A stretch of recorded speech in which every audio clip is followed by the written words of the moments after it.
बिस्मिल्लाहिर्रहमानिर्रहीम। अस्सलाम वालेकुम वरहमतुल्लाहि वबरकातुहू।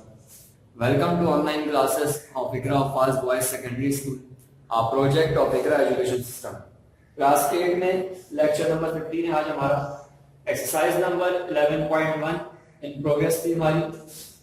लास्ट लेक्चर में ट्रिग्नोमेट्रिक रेशियोज जो हमारा न्यू टॉपिक था हमने स्टार्ट करा था। मैंने इसकी कुछ बेसिक्स आपको समझाई थी। उसके बाद क्वेश्चन नंबर 3 के कुछ पार्ट्स मैंने आपको यहाँ पर बोर्ड पर समझाए एक्सरसाइज 9.1 में। आज क्वेश्चन नंबर 3 और क्वेश्चन नंबर 4 के और पार्ट्स मैं आपको समझाऊंगा। रिमेनिंग पार्ट्स आपका होम टास्क होंगे। पहले थोड़ा सा रिकॉल कर लेते हैं ट्रिग्नोमेट्रिक रेशियोज के हवाले से, फिर उसके बाद एक्चुअल टॉपिक पर आते हैं क्वेश्चन नंबर 3 पर। ट्रिग्नोमेट्रिक रेशियोज के मैंने बताया था आपको the relation of measures of sides and angles of a triangle. किसी भी ट्राइंगल के जो एंगल्स और साइड्स हैं उनकी मेजरमेंट्स के दरमियान जो रिलेशन है उसको क्या कहा जाता है? ट्रिग्नोमेट्रिक रेशियोज कहा जाता है। ठीक है। और ट्रिग्नोमेट्रिक रेशियोज के मैंने आपको बताया था कुछ नेम्स हैं, sine, cos, tan, cosec, sec and cot. ठीक है, ये नेम्स आपने क्या करने हैं? मेमोराइज करते हैं और मैं उम्मीद करता हूं लोग मेमोराइज कर भी लिए होंगे। और एक बात हमने डिस्कस करी थी, हम जो ट्रिग्नोमेट्रिक रेशियोज डिस्कस करेंगे वो राइट एंगल ट्राइंगल पर ट्रिग्नोमेट्रिक रेशियोज को क्या करेंगे? डिस्कस करेंगे। हमारे सिलेबस में राइट एंगल ट्राइंगल है, इसमें राइट एंगल ट्राइंगल पर ही ट्रिग्नोमेट्रिक रेशियोज को क्या करेंगे? अप्लाई करेंगे। सही। अच्छा, राइट एंगल ट्राइंगल में हमें एक बात मालूम है कि एक एंगल 90 डिग्री का होता है। ठीक है। और हमें ये बात भी मालूम है 90 डिग्री के सामने वाली साइड क्या कहलाती है? हाइपोटेन्यूज कहलाती है। ठीक। और इसके अलावा एक एंगल 90 डिग्री का होता है, जो रिमेनिंग 2 एंगल्स होते हैं, जो और बाकी जो 2 एंगल्स होते हैं वो क्या होते हैं? एक्यूट एंगल्स होते हैं। ठीक है। और बाकी जो 2 साइड्स हैं हमारे पास, उन 2 साइड्स के नेम परपेंडिकुलर और बेस होता है, लेकिन वो डिपेंड करता है किसके ऊपर कि हम किस एक्यूट एंगल से क्या कर रहे हैं? कंसीडरेशन कर रहे हैं। इसलिए जैसे यहाँ पर हमने कहा था इसका फॉर्मूला जो हमारा रेशियोज हैं उनके फॉर्मूले याद करना बहुत आसान है। उसके लिए या तो हम ये सेंटेंस है इसको याद करें, some people have curly brown hairs till painted black, means साहिल पर हरी some people have curly brown hairs till painted black. ठीक है।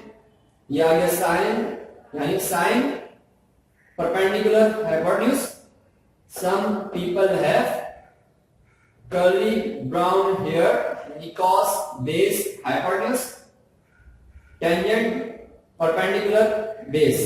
ठीक है। और क्योंकि मैंने कहा अगर बीटा एंगल से देखेंगे तो ये परपेंडिकुलर होगा, ये बेस होगा, और अल्फा एंगल से देखेंगे तो ये परपेंडिकुलर होगा और ये बेस होगा। जिस एंगल से हम कंसीडर कर रहे होंगे उस एंगल के सामने वाली साइड परपेंडिकुलर कहलाती है और उसके साथ वाली साइड क्या कहलाती है? बेस कहलाती है। इसी तरह अगर मैं अल्फा से कंसीडर करूंगा तो अल्फा के सामने वाली साइड ये है, तो ये क्या कहलाएगी? परपेंडिकुलर कहलाएगी, और अल्फा के साथ वाली साइड बेस कहलाएगी। ठीक है।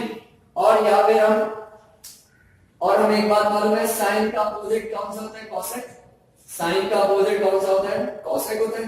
साइन अगर परपेंडिकुलर अपॉन हाइपोटेन्यूज है तो कॉसेक क्या हो जाएगा? Hypotenuse upon perpendicular. कॉस का अपोजिट होता है सेक। कॉस अगर बराबर है बेस अपॉन हाइपोटेन्यूज के तो सेक हो जाएगा हाइपोटेन्यूज अपॉन बेस के। टेंजेंट का अपोजिट होता है कॉट। टेंजेंट बराबर है परपेंडिकुलर अपॉन बेस के, तो कॉट बराबर होगा बेस अपॉन परपेंडिकुलर के। ये फॉर्मूले भी आपने क्या करने हैं? मेमोराइज करने हैं, जिस तरीके से इनके रिलेशन है। ठीक है। साइन का अपोजिट याद होना चाहिए, कॉस का अपोजिट याद होना चाहिए, टेंजेंट का अपोजिट भी आपको याद होना चाहिए। बेसिक ये 3 हमारे पास हैं। अभी आगे चल के हम देखेंगे कि हमें पता लगेगा अच्छा बेसिक साइन और कॉस है। ठीक है, वो आगे चल के हम बताएंगे आपको। ठीक, आगे जब एक्सरसाइज करेंगे हम। अभी हमें सिर्फ क्या करना है कि ये 3 जो है हमें याद होना चाहिए। इन 3 को याद करने के लिए सिंपल है, या तो ये शेर याद कर ले, साहिल पर हरी काय बिछी है तुम पांव बचाओ। Sine perpendicular upon hypotenuse, cos base upon hypotenuse, tangent perpendicular upon base. ठीक है। और साइन का अपोजिट कॉसेक, कॉस का अपोजिट सेक और टेन का अपोजिट कॉट। ठीक है। ये इस तरीके से आप क्या कर लेंगे? इसको मेमोराइज कर लेंगे। अच्छा, क्वेश्चन नंबर 3 आपके सामने बुक होनी चाहिए। एक्सरसाइज 11.1 आपके सामने होनी चाहिए। क्वेश्चन नंबर 3 में पार्ट 4 मैंने यहाँ पर देखिए बोर्ड पर सॉल्व करा आपके सामने। पार्ट 4 में हमें दिया हुआ था sine beta upon cos beta is equals to tangent beta होगा। ये बात हमें क्या करनी है, वेरीफाई करके दिखानी है।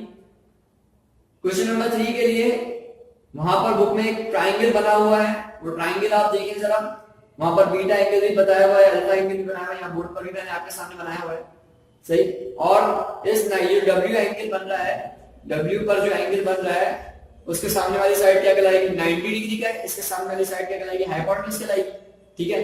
अब मैं देख रहा हूँ ये जो पूरी स्टेटमेंट लिखी हुई है इन सब में क्या नाम है, मुझे बीटा, बीटा ये है, इस बीटा के सामने वाली साइड क्या कहलाएगी, परपेंडिकुलर, और इस बीटा के साथ वाली साइड क्या कहलाएगी, बेस कहलाएगी, ठीक है।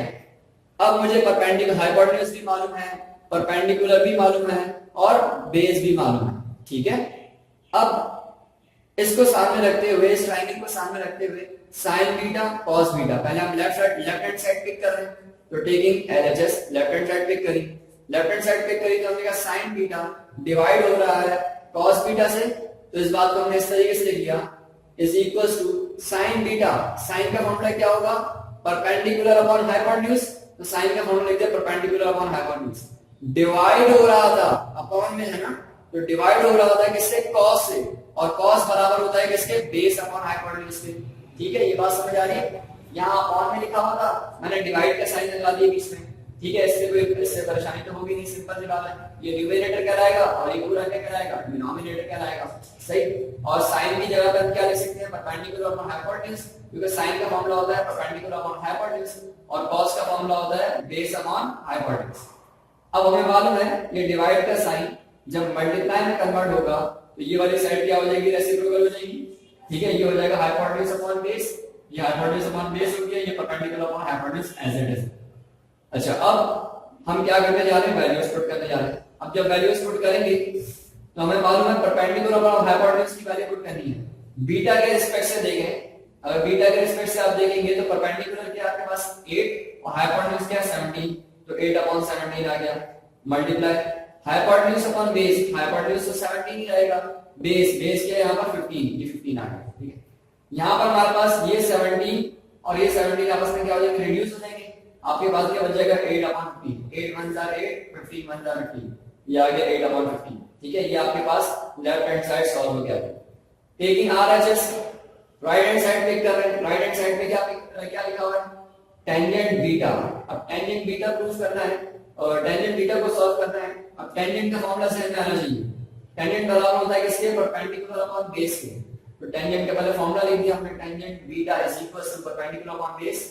परपेंडिकुलर क्या है, बीटा के रिस्पेक्ट से देखो तो 8 है, बेस क्या है 15 है। अब देखें जो लेफ्ट हैंड साइड का आंसर आया था वही राइट हैंड साइड का आंसर हमारा आ चुका है, तो हेंस हमने बता दिया LHS is equal to RHS, ये बात वेरीफाई हो गई। क्वेश्चन नंबर 4 में देखिए, क्वेश्चन नंबर 4 बहुत इजी क्वेश्चन है, जिसको ये बेसिक समझ आ चुकी है, जिसको साइड्स आइडेंटिफाई करना आ गया है, उसके लिए कोई मसला नहीं है। यहाँ कह रहे हैं प्रूफ करके दिखाएं, यहाँ भी वेरीफाई करना है, प्रूफ करना है। sin x is equal to cos y, ठीक है, sin x बराबर है किसके, cos y के, ये बात आपने क्या करनी है, प्रूफ करनी है। यहाँ पर हम लेफ्ट हैंड साइड और राइट हैंड साइड को लेके भी कर सकते हैं, लेकिन क्योंकि स्टेटमेंट छोटी सी है, मतलब इक्वेशन इतनी बड़ी नहीं है, तो हम एक साथ ही दोनों को कहना है, प्रूफ कर। sin x is equal to cos y, यहाँ ट्राइंगल जो बना हुआ है उसमें एंगल C पे 90 डिग्री का एंगल बन रहा है, 90 के सामने वाली साइड क्या कहलाती है, हाइपोटेन्यूज कहलाती है, ठीक है। और बाकी दो एक्यूट एंगल में x और y है, x के रिस्पेक्ट से देखोगे तो ये परपेंडिकुलर, ये बेस होगा, y के रिस्पेक्ट से देखोगे तो ये परपेंडिकुलर, ये बेस होगा, ठीक है। अच्छा, साइन का फॉर्मूला साइन में आएगा, आना चाहिए फॉर्म, साइन बराबर होता है किसके, परपेंडिकुलर अपॉन हाइपोटेन्यूज के, तो ये आ गया perpendicular upon hypotenuse is equals to cos का फॉर्मूला क्या होता है, बेस अपॉन हाइपोटेन्यूज, ये हमने लिख दिया बेस अपॉन हाइपोटेन्यूज। अब साइन के रिस्पेक्ट से देखना है तो x वाले एंगल को देखना है, x वाले एंगल को देखो तो ये परपेंडिकुलर, ये हाइपोटेन्यूज, तो ये आएगा 30 upon 34 is equals to base upon hypotenuse. अब बेस क्या है, बेस देखिए किसके हिसाब से, एंगल y के हिसाब से, एंगल y के हिसाब से बेस क्या होगी, एंगल y के हिसाब से सामने वाली साइड एंगल के परपेंडिकुलर और साथ वाली साइड बेस, तो ये कितनी होगी 30, ये 30 हो गई। हाइपोटेन्यूज क्या होगा 34। अब देख लें sin x is equal to क्या हो गया हमारे पास, cos y हो गया 30 अपॉन 34, 30 अपॉन 34, ठीक है। इसी तरीके से हम यहां देखें cosec x is equals to sec y, सही। पहले तो cosec का फॉर्मूला आपके जहन में आना चाहिए। अब cosec का फॉर्मूला ऐसे जहन में नहीं आएगा, cosec पहले आप ये जहन में लेके आए cosec किसका अपोजिट है, cosec अपोजिट है आपका sin का। अब sin का फॉर्मूला क्या होता है, perpendicular upon hypotenuse, sin perpendicular upon hypotenuse होता है, तो cosec क्या होगा, हाइपोटेन्यूज अपॉन परपेंडिकुलर, ये हो गया hypotenuse upon perpendicular is equals to sec। अब sec किसका अपोजिट होता है, cos का अपोजिट होता है। अब cos का फॉर्मूला जहन में लाएं, cos का फॉर्मूला जहन में लाएंगे तो हमारे पास होता है काई मिशियन या curly brown hairs, curly brown hair cos is equals to base upon hypotenuse. अगर इसका cos बराबर होता है बेस अपॉन हाइपोटेन्यूज के, तो sec बराबर होगा हाइपोटेन्यूज अपॉन बेस के, या हाइपोटेन्यूज अपॉन बेस आ गया, ठीक है। अच्छा, अब हाइपोटेन्यूज अपॉन बेस देखना है किसके रिस्पेक्ट से, x के रिस्पेक्ट से। x के रिस्पेक्ट से हाइपोटेन्यूज से चेंज नहीं होता, हाइपोटेन्यूज 34 ही रहेगा, वो 34 रहेगा। परपेंडिकुलर x एंगल x के रिस्पेक्ट से परपेंडिकुलर क्या होगा, उसके सामने की साइड 30, ये 30 आ गया इज इक्वल्स टू हाइपोटेन्यूज, तो यहां पर आ जाए, यहां हाइपोटेन्यूज है, हाइपोटेन्यूज तो 34 ही है। बेस क्या होगा, एंगल y के हिसाब से, एंगल y के हिसाब से बेस क्या है 30, ये 30 आ गया, 34/30, 34/30, हाइंस ये बात भी क्या होगी, वेक्टर होगी। होम टास्क अपने पास नोट कर लें। होम टास्क में आपके पास do complete question number 3 and 4, ठीक है।